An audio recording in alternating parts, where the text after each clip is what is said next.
Halo guys, apa kabar kalian semua? Semoga selalu sehat dan bahagia. Masih bersama admin dan masih dalam alur cerita Release Date Witch ya. Sekarang masuk episode ke-48. Bagi siapa saja yang baru mampir, bisa maraton dulu dari episode pertama biar paham ceritanya. Dan langsung saja nggak pakai lama, enjoy the story. Pagi yang cerah, hari itu Broken Sword baru bangun dari tidurnya dan beraktivitas pagi seperti mandi, makan, dan lain sebagainya. Saat sarapan, dia menyapa Annie. Sekarang Annie udah jadi sibuk nih, kemampuannya melelehkan logam sangat berguna di pabrik. Tugas yang sebelumnya Anna handle, sekarang menjadi tugasnya. Dia nggak nyangka, kemampuannya yang dia anggap dulu tidak berguna, sekarang menjadi sesuatu yang sangat berguna dalam perindustrian Neverwinter. Hari ini adalah hari pengobatan sahabatnya, Hero. Kakinya yang buntung akan pulih sepenuhnya pada hari ini. Maka dari itu, Annie akan lebih cepat menyelesaikan pekerjaannya untuk menemani sahabatnya dalam pemulihan kakinya. Sementara Annie pergi bekerja, Broken Sword merawat Hero. Walaupun hari ini adalah hari di mana kakinya akan sembuh, namun saking lamanya dia nggak punya kaki ya, Hero ini sampai lupa sensasi berjalan. Walaupun di mimpi dia lupa cara berjalan. Ya, kedepannya gampang lah, nanti juga bisa belajar lagi dari awal ya kan. Semenjak mereka datang ke Neverwinter beberapa bulan yang lalu, Witch Union berusaha menemukan cara untuk menyembuhkan kakinya. Pada akhirnya, sebulan sebelumnya, Nana mencoba untuk menumbuhkan kakinya. Walaupun saat ini dia belum bisa menumbuhkan organ tubuh karena kekuatannya ya belum berevolusi. Walaupun begitu, ada Broken Sword di sini. Kekuatannya itu bisa memberikan buff kepada penyihir manapun. Saat berubah menjadi pedang dan dipegang oleh penyihir, maka kekuatannya penyihir yang memegangnya itu mendapatkan buff. Pada akhirnya, Nana bisa menumbuhkan kakinya sedikit demi sedikit. Pengobatan terus dilakukan secara rutin sampai hari ini, di mana Hero akan sembuh sepenuhnya. Hari ini, banyak yang menemaninya. Di saat semuanya sudah siap, Hero minum obat bius dulu dan akhirnya pengobatan pun dimulai. Berbeda dari sebelumnya, kali ini Broken Sword berubah menjadi pisau bedah. Pasukan sihir sudah aman dan pembedahan pun dimulai.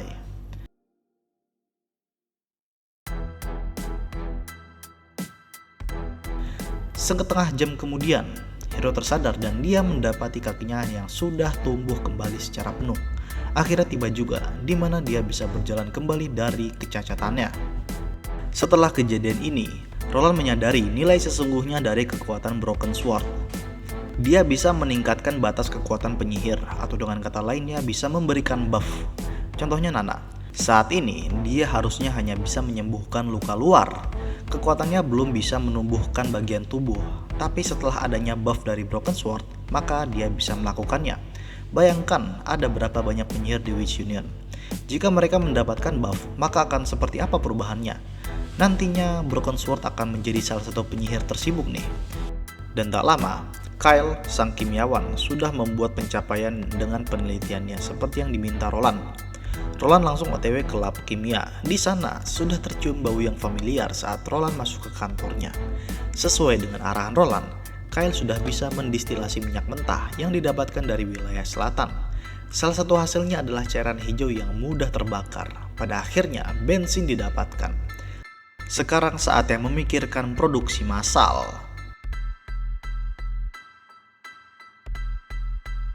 Berpindah ke salah satu warga Neverwinter, kehidupannya berangsur-angsur menjadi nyaman. Dia adalah kepala peternakan bebek dan ayam, dan sekarang udah punya lebih dari 10.000 ayam dan bebek, serta lebih dari 100 karyawan di peternakannya. Hari ini dia mendapatkan panggilan dari Kastil Roland. Apakah hari ini dia akan mendapatkan penghargaan? Singkat cerita, dia diajak menuju Third Border City, tempat tinggal para penyihir Takwila. Sebelumnya dia sudah diperingatkan oleh Roland kalau ini adalah top secret, jangan sampai bocor keluar.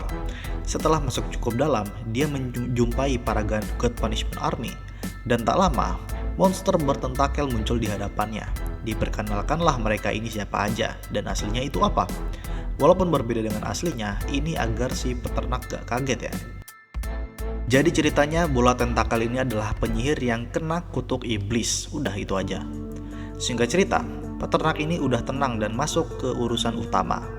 Mereka menuju tempat peternakan serangga yang menghasilkan karet, sebut saja cacing karet. Peternak ini dipanggil ke sini karena Roland mendengar kalau peternak ini juga membudidaya cacing tanah untuk pakan ayam dan bebek. Jadi dia diminta untuk mengurus cacing karet ini. Tugasnya hanya mengumpulkan mukus dari perutnya. Selain itu, Roland juga berharap peternak ini bisa mencari cara agar budidaya cacing karet ini lebih cepat dan efisien. Setelah urusan utama selesai, Roland menemui dua penyihir yang berpindah tubuh menjadi cacing penelan. Mereka berdua adalah Jasmine dan Lyra. Mereka memutuskan untuk menjadi cacing penelan karena hanya ada satu sebelumnya, yaitu Fran. Dia melakukan banyak tugas sendirian. Dengan adanya 3 cacing penelan, nantinya pembangunan akan lebih mudah, mulai dari pembangunan terowongan untuk benteng pertahanan, membawa logistik dan lain sebagainya. Sepulangnya dari Third Border Town, Roland menerima surat dari Hill Fox, mata-mata yang lagi bertugas di kerajaan Dawn. Isinya itu membuat Roland marah dan langsung mengadakan rapat darurat.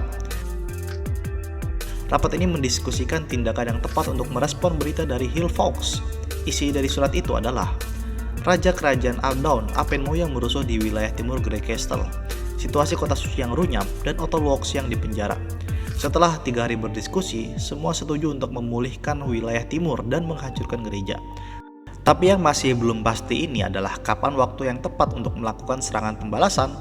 Kemudian Andrea diajak berbicara secara pribadi. Di sini ada 2 pilihan, yaitu perang melawan kerajaan Dawn secara langsung.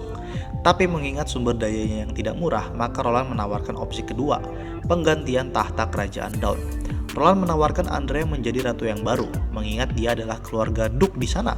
Tapi Andrea nggak mau, dia udah nyaman di sini ya kan, ntar nggak bisa makan es krim lagi di sana. Jadinya Andrea menawarkan kalau tahta itu lebih baik diduduki oleh ayahnya. Dan kedepannya, Neverwinter akan segera mengambil tindakan sekalian menyelamatkan Otolwoxi, teman masa kecilnya Andrea. Setelah kepergiannya, sekarang ada Isabella dan Agatha. Isabella memperingati adanya banyak pil gila yang masih tersimpan di gudang gereja Hermes. Nanti Isabella ikut penyerangan ke Hermes untuk mencari tempat penyimpanan pil gila dan menghancurkannya. Selain itu, dia ditugaskan untuk mencari dan membebaskan anak yatim dan membawanya kembali ke sini. Malamnya, Edith berdiskusi dengan adiknya di rumah. Dia menjelaskan kebingungan adiknya saat melihat sikap kakaknya hanya diam saat rapat berlangsung. Edith ini udah paham kalau masalah ini hanya bisa diselesaikan dengan bantuan Andrea. Otolwoxi, teman masa kecilnya di penjara, dan otomatis Andrea pasti akan datang ke Roland untuk tindakan ke depannya. Selain itu, selama rapat, Roland ini menatap Andrea sebanyak 17 kali, padahal dia bukan petugas balai kota atau kunci pengambil keputusan. Dan selesai rapat, Edith mendorong Andrea agar langsung ngobrol sama Roland secara pribadi. Dan keesokan harinya, keputusan pun dibuat. Tim ekspedisi dibagi menjadi 2, satu ke kota suci Hermes dan satunya menuju perbatasan kerajaan Dawn. Tujuan ekspedisi ini untuk menyerang secara bersamaan pada awal musim gugur. Sementara itu, Lorgar terlihat sedang menghitung sisa gold royalnya. Hanya tinggal 21. Habis nggak sampai setengah bulan. Hahaha, cemas kau dek. Ya beginilah perantau pemula. Habisnya ya gara-gara minum chaos drink. Kan mahal tuh. Sekalinya minum adalah permulaan sebelum Anda rungkat. Hahaha. Kayak main judi Zeus aja kan. Nyesel gak tuh. Lagian gak gabung Witch Union. Singkat cerita, dia langsung pergi dan menelusuri hutan salju dan gak lama masuk mode serigala. Gak lama juga dia bertemu Maggie di wujud monsternya juga. Walaupun ada sedikit salah paham, kirain monster mutasi akan si Lorgar ini. Karena Maggie ini dan Lightning dapat tugas untuk patroli daerah ini. Sedangkan Lorgar menuju ke sini untuk mencari dan memburu iblis. Tapi sayangnya, iblis itu gak ada di sini. Harus pergi menuju kota mati yang berjarak sekitar 7-8 hari jika berlari. Selain itu, wilayah ini disebut Barbarian Land, tanah kosong yang sangat luas, jadi gampang mudah tersesat. Harus pergi ke arah yang tepat. Sekalinya salah arah, bakal nyasar. Daerah ini lebih luas dari gabungan 4 kerajaan. Tapi mendengar niat Lorgar yang mau menjelajah, Lightning langsung seneng dong. Anggota penjelajahnya bertambah lagi. Lorgar akan diajak menuju reruntuhan kota Taquilla, tapi sebelumnya diperingatkan mengenai kekuatan iblis, terutama senior Demon. Dan pada akhirnya, mereka pergi bersama melakukan perjalanan menuju reruntuhan kota Taquilla. Singkat cerita, setelah melakukan perjalanan sampai malam hari, mereka tiba di markas pertama.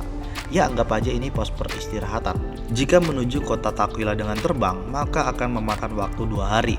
Jadi malam ini istirahat dulu dan besok lanjut jalan lagi. Lorgar dikasih setusuk daging panggang dan rasanya enak. Tapi ternyata ini adalah daging katak raksasa. Ya walaupun daging katak tapi enak sih rasanya. Singkat cerita, mereka akhirnya sampai di reruntuhan kota Takwila. Kota ini sangat besar. Jika diperkirakan, kota ini mampu menampung orang sekitar 1 juta jiwa. Melihat kota yang begitu besar ini hancur karena invasi iblis, Lorgar akhirnya mengerti perkataan Roland kalau ini bukanlah perang antar suku, melainkan perang antar peradaban. Pilihannya hanya 2, menang atau mati. Jika ingin menyerang Neverwinter, maka iblis-iblis ini akan muncul melewati bagian barat reruntuhan. Daerah itu sangat berbahaya walaupun bisa terbang, karena ada kabut merah, oksigen bagi para iblis. Jika penyihir menghirupnya, maka akan mati di tempat. Dan kelemahan mereka adalah selang di mulutnya. Selama dia keluar dari kabut merah, pasti akan menggunakan selang itu untuk bernapas. Ya tinggal cabut aja, kelar. Selanjutnya, Lorgar diberikan peta wilayah ini. Lightning dan Maggie akan pulang duluan, mengingat dia akan ada ikut ekspedisi militer dalam waktu dekat. Kembali ke Roland yang sehari-harinya disibukkan dengan mengurus dokumen persiapan perang. Tak lama, Edith muncul menyampaikan idenya. Strategi perang yang akan digunakan kali ini menggunakan strategi kolaborasi antara pasukan Neverwinter dengan penyihir God Punishment. Tapi ini harus di briefing dulu nih agar mereka mau ikut rantai komando. Dan caranya adalah mengundang mereka ke dalam Dream World. Di dalam Dream World, Roland terbangun karena telepon dari Gracia. Hari ini mereka janjian mau bertemu dengan asosiasi pemburu ini. Dan Roland disuruh bersiap untuk bertemu Gracia. Singkat cerita, setelah berpamitan dengan Zero Loli, Roland OTW ke gedung apartemen sewaan. Lebih baik dari sebelumnya kan, yang cuma gudang. Ruangan ini berfungsi sebagai portal untuk para penyihir Takwila masuk ke dalam Dream World. Di dalamnya udah banyak orang. Hari ini Roland dan anggota baru lainnya akan bertemu dengan asosiasi di markas mereka yang lokasinya masih rahasia. Dan kesempatan ini akan Roland gunakan untuk mengambil Force of Nature yang disimpan di asosiasi. Roland mengajak Phyllis dan Link untuk membuntutinya dan sisanya bersenang-senang aja lah karena banyak penyihir yang baru aja masuk ke sini. Jadi ya rasain dulu lah dunia modern.